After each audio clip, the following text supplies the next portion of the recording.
Sir साहब जी। क्या नाम है जी आपका? सरोज यादव जी। कहाँ से हैं जी आप? जी गांव डगनिया, तहसील धमधा, जिला दुर्ग, छत्तीसगढ़ से आई हूँ। संत रामपाल जी महाराज से नाम दीक्षा आपने कब ली? जी मुझे सदगुरु रामपाल जी महाराज जी से नाम दीक्षा लिए 2 साल हो गए जी। संत रामपाल जी महाराज से नाम दीक्षा लेने से पहले आप क्या भक्ति साधनाएं करती थी? जी मैं सभी देवी देवता तक पूजा करती थी। पहले तो सबसे पहले तो मेरे शिव जी एकदम इष्ट थे। शिव जी से मैं बहुत प्यार करती थी। पूरे सावन भर में उनको जल चढ़ाती थी, उपास रहती थी। फिर नवरात्रि का भी व्रत करती थी। उसके बाद में मैं हरिओम में भी, आसाराम से भी गुरु बनाई हूँ। राधा स्वामी सत्संग में भी गई हूँ। और इसके बाद ना ईसाई धर्म में भी कन्वर्ट होने वाली थी, वहाँ भी गई हूँ। उसके बाद ओम शांति में ना 5 साल में साधना की हूँ जी। तिरुपति बालाजी गई हूँ, वैष्णो देवी भी गई। 17 घंटा का यात्रा करी हूँ, पैदल यात्रा। हमारे छत्तीसगढ़ में जो डोंगरगढ़ है धर्म स्थल, वहाँ गई हूँ। तो फिर आप संत रामपाल जी महाराज की शरण में कैसे आई? जी सभी जगह धक्के खा के जब सभी निराश हो जाते, सभी दरवाजे बंद हो जाते हैं, सभी हॉस्पिटल बंद के दरवाजे बंद हो जाते हैं और सभी मंदिरों के दरवाजे बंद हो जाते हैं, सभी तांत्रिकों के तांत्रिक विद्याएं काम करना बंद कर देती है। फिर आदमी हताश होकर आत्महत्या करने जाते हैं जी। जब आत्महत्या करने गई तो किसी ने प्रेरणा किया कि पूर्ण संत इस धरती पर आए हुए हैं, क्यों ना उसी से नाम दीक्षा ले लें जी। ऐसी क्या मजबूरियां आई कि आप आत्महत्या करने के लिए मजबूर हो गई? क्या परेशानियां थी आपको, विस्तार से बताइए। जी मुझे तो पहले तो मैं 2010 में हम लोग बहुत सुखी थे। मेरा लड़का जब 5वीं पढ़ता था, 6वीं में जब गया तो हम लोग ना, हमारे तहसील धमधा है, वहाँ पर ही हम लोग ओम शांति का केंद्र है। ओम शांति का केंद्र है तो मेरा बेटा वहाँ जाने लग गया। जाते जाते ना बोलता कि मम्मी मुझे ना शिव बाबा दिखते हैं। तो मैं बोली क्यों, पगला गया है क्या तू रे? तो बोलते नहीं माँ शिव बाबा दिखता है, मैं जाऊँगा। तो मैं बोले ठीक है मैं भी जाऊँगी। तो बोलते कि हम लोग गए वहाँ, नाम दीक्षा ले लिए। बोले पवित्रता धारण करना पड़ेगा। तो मैं पवित्रता धारण की हूँ। पति पत्नी का जो होता है सब दूर हुआ। मैं मतलब साधना करने लगी, जब साधना करते करते करते बहुत नील हो गई। ऐसे मैं यहाँ धरती से ऊपर आकाश में उड़ जाती थी। और मुझे मतलब ब्रह्मा बाबा जो है, प्रजापिता ब्रह्मा जो है, वो उनसे बात करती थी, वो दिखाई देते थे मुझको। उसका सूक्ष्म रूप दिखाई देता और मैं भी सूक्ष्म रूप में रहती थी और उनसे मतलब गुरु बनाई थी उन्हीं को जी। ब्रह्मा बाबा जो लेखराज बाबा है, जिनका नाम लेखराज नाम है, और जो वहाँ पर ही माउंट आबू उनका ब्रह्मा कुमारी पंथ का बहुत बड़ा फाउंडेशन है। पहले तो हम लोग ऐसे गए थे कि मन का शांति होगा, कि मोक्ष मिलेगा, क्योंकि शिव बाबा हैं और शिव बाबा को मैं अपना इष्ट देव मानती थी। तो मैं अपने मुक्ति के लिए गई थी, अपना कल्याण कराने के गई थी। लेकिन वहाँ जाने के बाद में मेरे घर में इतने सारे भूत प्रेत और घर में आने लग गए, पीछा करने लगे, साथ में सोने लगे, साथ में खाने लगे, इतना तांडव करने लग गए। मैं सोए रहती थी, मेरा चादर खींच के ले जाते थे। मैं ऐसे मतलब सोए रहती थी और मेरे घर में वो काम करते थे, भूतिया बहुत सारे काम करती थी। मेरे को चूटी काटने लगते थे। एक दिन क्या हुआ कि ना हमारे घर में ढलाई हो रहा था, मतलब ना लेंटर हो रहा था। तो लेंटर होते होते मेरा लड़का पानी डालने लग गया। पानी डालते रहते हम लोग कोई लड़ाई नहीं किए, झगड़ा नहीं किए। मेरे बच्चा मतलब, और उसको फांसी लगाने चले गया, बरगद के पेड़ में फांसी लगा लिया। तो उसको हम लोग निकाल के लाए हैं। फिर रात को चले गए, हमारे छत्तीसगढ़ में बहुत बड़ा शिवनाथ की नदी है, वहाँ पर ही वो कूदने के लिए अपना आत्महत्या करने के लिए गया। उसके बाद में फूड पॉइजन रखा हुआ था, जो हम लोग टमाटर की दवा इसमें फसल में यूज करते हैं, वो खा गया। उसके बाद फिर मैं उसको दवाई को छुड़ाई हूँ। सब्बल लेके मेरे को मारने आ गया, अपने पापा को गला दबा के मार दिया, घर से भाग गया।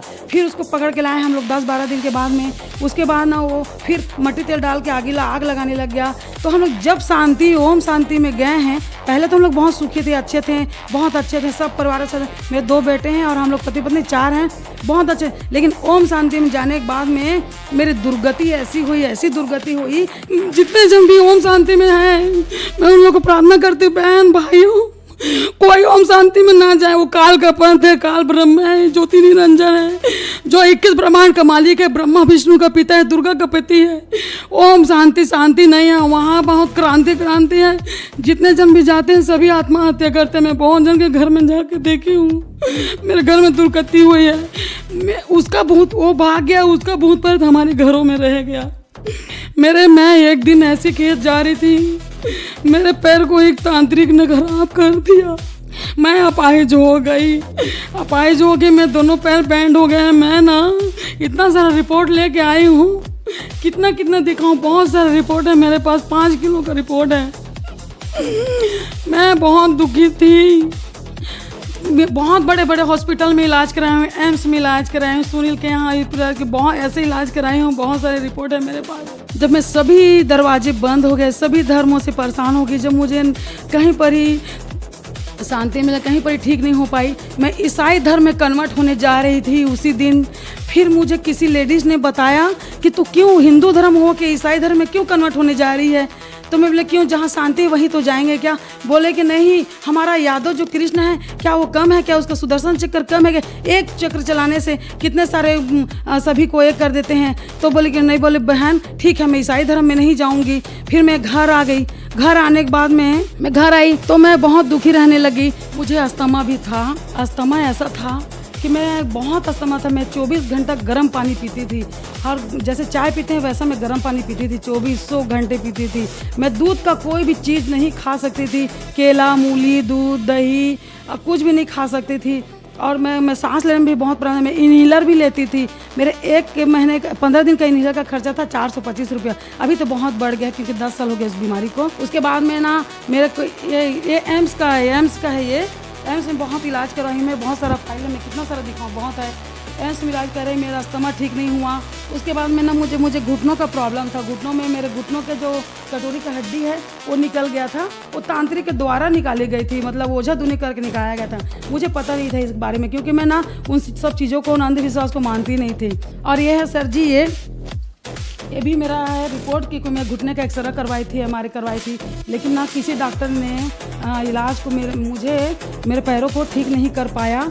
और 2 बार प्लास्टर होने के बावजूद भी मेरा घुटने का जो कटोरी है वो ठीक नहीं हुआ है। और जो मेरे बच्चेदानी का समस्या था, क्योंकि बच्चेदानी में मेरे डॉक्टर बोलते थे तो ऑपरेशन करना पड़ेगा बेटा, लेकिन तुम्हारे बच्चेदानी में थोड़ा सा भी दाग नहीं है, मैं कैसे निकालूं, तो इतनी स्वस्थ लग रही है। तो मेरा ब्लीडिंग जो है 4 महीना के नल के जैसा बहता था, लेकिन मुझे कमजोरी थोड़ी सी भी नहीं होती थी क्योंकि परमात्मा का शक्ति पहले से मेरे सिर पर आ गया था। मुझे ना डॉक्टरों से और ओझाओं से कोई फायदा नहीं मिला जी, कोई लाभ नहीं मिला। फिर मैं हार के संत रामपाल जी चरणों में आ गई।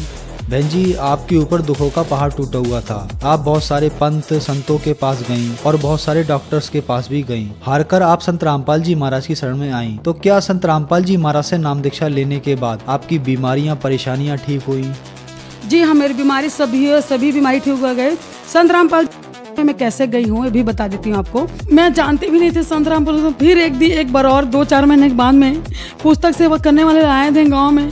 बोले कि बहन ये देखिए कि इसमें क्या लिखा हुआ है इसमें। तो बोलते कौन ब्रह्मा का पिता है, कौन विष्णु की माँ, शंकर का दादा कौन है, हमको दे बता। तो मैं बोली पागला गया कि शंकर का दादा कौन है। शंकर तो सभी का दादा है, सर्व सृष्टि रचनहार है, शिव परमात्मा है। मैं बोले बकवास उकास मत करो, यहाँ से आप लोग चले जाओ, नहीं तो मैं दे दूंगी आप लोग को एक झापड़। ऐसे करके खींच के बोली सर। तो वो लोग बेचारे लोग डर के भाग गए। पुस्तक का रेट ज़्यादा नहीं था, 10 रुपये मात्र था। मैं 10 रुपये का पुस्तक नहीं ले पाई, इतना सब कुछ संपन्न होते हुए भी 10 रुपये का पुस्तक नहीं ले पाई। फिर मुझे प्रेरणा हुई ना, मैं जबरदस्ती नाम दीक्षा लेने गई। क्यों गई? क्योंकि मेरा बेटा पागल था, मेरी बहू उनको छोड़ के चले गई थी घर से। बेटा जो खाया था मेंटली प्रॉब्लम था सर, उसको पूना गया था। पूना से उसको वही भूत प्रेतों ने पकड़ लिया था। जब वो घर नहीं आया था सर, 1 हफ्ता पहले उसका तबीयत खराब हुआ और घर नहीं आया था, तो हमारा घर सर जैसे लगता है किसी ने जिंदा लाश को रख दिया है और बदबू आ रहा है, बहुत बहुत बहुत बदबू आता था। तो मैं ना ऐसे अमृत जल रखती थी, मतलब वो जो गंगा जल होता है, और ऐसे रखती थी वो शंकराचार्य का फोटो रखती थी जो बजरंग बली का एक करते थे। तो मैं ऐसे करती थी और गंगा जल का छिड़काव करती थी। तो भूत इधर मेरे पीछे, फिर इधर मेरे पीछे, कभी मेरे आगे। तो मैं उससे बात करती थी, मैं कि देखो भूत प्रेत से मुझे डर तो नहीं लगता, लेकिन मैं पूछती हूँ तुम लोग मेरे पीछे क्यों पड़े हो बताओ मेरे को, क्यों परेशान करना चाहते हो इतना। मैं तो किसी को परेशान नहीं करती, कभी किसी का 1 रुपया नहीं खाई हूँ। अगर मैं खिलाती हूँ तो मैं लेती भी नहीं हूँ। ऐसा करके अगर अच्छी आत्मा हो तो आप लोग चले जाओ, क्यों मेरे को परेशान कर रही हो। ऐसा करके 2 दिन नहीं हुआ सर, मेरा बेटा आ गया, पागल हुआ, एकदम पागल, नंगा घूम रहा है। मेरे पति और मेरे बेटे जो है पूना गए थे काम करने के लिए गए थे, बिल्डिंग का काम करने के लिए। लोग आ गए। फिर हम लोग देवादा में उसको भर्ती किया, मेरे बेटा को। देवादा में 25 दिन रहा, 1 लाख रुपया लगा। यही नांदगांव जिले में देवादा करके, अंजोरा देवादा करके एक हॉस्पिटल है, मेंटली हॉस्पिटल, वहाँ ठीक नहीं हुआ सर, वहाँ ठीक नहीं हुआ। उसके बाद में मैं जितने ओझा तांत्रिक है जितना पैसा मांगते थे सर, मैं उतना पैसा दी हूँ, लेकिन किसी तांत्रिक का उस पर असर नहीं हुआ। ऐसे त्रिशूल उठा लेता था मारने के लिए, ऐसे पता नहीं क्या क्या खा था। मैं बहुत उसको 26 साल का लड़का, जवान लड़का, नंगा घूमता था सर। मुझे बहुत बहुत रोना आता था। मैं परमात्मा अगर कहीं पर धरती पर है परमात्मा तो मेरे बच्चे को आगे बचा ले मालिक।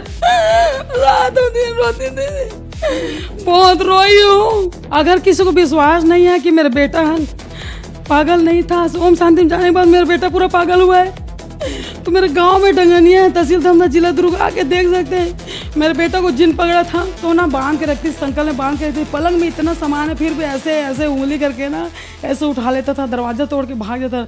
हम लोग उसके बहुत बहुत बांध के रखे हैं। ये देख सकते हैं, देखिए देखिए देखिए, मोबाइल में है, मैं रखी हुई। ये फ़ोटो 2 साल 3 साल पहले का फ़ोटो है। अभी तो मेरा बेटा ठीक हो गया गुरु जी के शरणों में आने के बाद में। ये मेरा फोटो है, देखो। जब मेरे बच्चे को ना तबीयत खराब हुआ था, मैं लड़का हूँ, जब मैं बचाती थी, जहाँ नहीं ओझा तांत्रिक के पास लेके जाती थी, ओझा तांत्रिक ने मेरे ऊपर वार करना पड़ दिया, मेरे ऊपर भूत परेश को ना फेंकना चालू कर दिए। मेरा घुटना खराब हो गया, देख सकते हैं मेरा फोटो, झूठ नहीं बोल रही हूँ। मेरा हाथ में पूरा चिपक गया था हड्डी, और दोनों घुटनों का जो कटोरी है निकल गया था। एक तो भी सेट हो गया मालिक के दया से। संत रामपाल जी महाराज की शरण में आने के बाद आपको क्या लाभ मिले? हाँ जी, बहुत लाभ मिला है मालिक के चरणों में आने बाद में। मालिक ने पूरे में मुझे ऐसे उठा लिया जी, ऐसे अपने हथेलियों में उठा लिया, अपने पलकों पे बिठा लिया है। सदगुरु रामपाल जी महाराज ने पूर्ण परमात्मा है, धरती पर आए हुए हैं, कबीर परमात्मा के अवतार है। गुरु जी से नाम दीक्षा ली हूँ। जब नाम दीक्षा लेके आई ना सदगुरु रामपाल जी महाराज से, बहुत परेशान थी। जो 3 साल से मेरा घुटना नहीं मुड़ा था, वो 3 दिन में आरती में बैठने के बाद मेरा घुटना मुड़ गया। और ये जो मेरा हड्डी चिपक गया था, ऐसे ऐसे नहीं होता था, अभी भी नहीं होता, थोड़ा थोड़ा बच्चा है, मतलब ऐसी है, तो वो भी सब ठीक हो गया। मतलब ना 1 हफ्ते में ना मेरा अस्थमा भी ठीक हो गया, और मैं सभी हो गया। मेरा लड़का भी जो मेंटल था वो भी घर वापस आ गया, वो भी नाम दीक्षा ले लिया, उसकी पत्नी भी आ गई, मैं नाती भी आ गया, सब हो गया। परमात्मा एकदम अच्छे रखे। पहले मैं साइकिल भी नहीं ले सकती, घर में 2 बाइक है, और अभी 1 हफ्ता हुआ है मैंने 8 लाख का गाड़ी टाटा सोमो लिया हुआ है, सदगुरु रामपाल जी महाराज की कृपा से। बहन जी, संत रामपाल जी महाराज से नाम दीक्षा लेने के बाद आपका उजड़ा परिवार बस गया, आपकी बीमारियां भी ठीक हुई। तो जो महिलाएं आपको देख रही हैं, आप उनके लिए एक जीता जागता उदाहरण हैं। उन महिलाओं के लिए आप क्या कहना चाहेंगी? पहले तो मैं बताना चाहती हूँ, सबसे पहले मैं छत्तीसगढ़ की निवासी हूँ, और छत्तीसगढ़ में सबसे ज़्यादा तांत्रिकों को मानते हैं, भगवान को कम मानते हैं। तांत्रिक 90% मानते हैं और भगवान को 10% मानते हैं। तो मैं जितने भी छत्तीसगढ़ के निवासी हैं उन लोगों को ना प्रार्थना करना चाहती हूँ कि तांत्रिक को चक्कर में मत पड़ो, अपना पैसा बर्बाद मत करो, समय मत बर्बाद करो। धरती पर भगवान आए हुए हैं, इन नाम दीक्षा लो, अपना कल्याण कराओ। और भी बोलना चाहती हूँ, जो ब्रह्मा कुमारी में जुड़े हुए, खास करके ओम शांति में जुड़े हुए हैं, जो कुंवारे हैं, कि बोलते हैं कि हम पवित्र रह के हम अपना स्वर्ग में जाएंगे। एक ऐसा स्वर्ग नहीं है, कुछ नहीं है।